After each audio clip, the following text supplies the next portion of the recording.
ভাই এই জিনিসটা কি, এটা দিয়ে কি হয়? এটা দিয়ে এটা ইঞ্জিনের একটা ক্রেম শেপ। এটা ইঞ্জিনের লাইনার পিস্টন যেগুলি আছে, আপনি লাইনার পিস্টন না দেখলে বুঝতে পারবেন না, আমার সাথে আসেন। এই পিস্টন লাইনার আর পিস্টনের এটার কাজ হলো, এটা পুরাটা গাড়িটার সাথে যখন এটা ফিটিং করা হয়, লাইনার পিস্টন ওটা খেলে, হ্যাঁ, খেললে তেল পানি, মনে করেন তেলটারে যখনই গরম করে তখন ইঞ্জিনটা গরম হয়, তখন ইঞ্জিনটা হিট হইলে তখন ইঞ্জিনটা দ্রুতগামী চলে।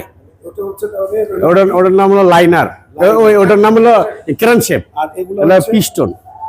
এগুলোর সঙ্গে সেট থাকে। হ্যাঁ, এগুলোর সঙ্গে সেট থাকে, এগুলো থাকে। এটি হলো হেড।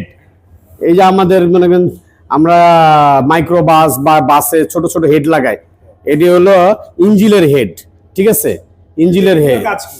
এগুলির কাজ হলো আপনার এটি এটার হলো এটার পাওয়ারের কারণে আপনার ইঞ্জিনটা মানে সচল থাকে এবং কি ভালো থাকে। এটা হলো লাইনার, কানেক্টিং রড। এটা হলো কানেক্টিং রড। এই রডগুলা ওটার ভিতরে ঢুকে, ঠিক আছে, পিস্টনের ভিতরে ঢুকে। পিস্টনের ভিতরে ঢুকার পরে আপনার ওইটা আপনার ক্যারেম শেপের সাথে আমরা এটা সেটিং করি। সেটিং করার পরে এটা তেল মোবিল বা অকটেল বা যা দিতে হয় দেওয়ার পরে এটা কাজ করে।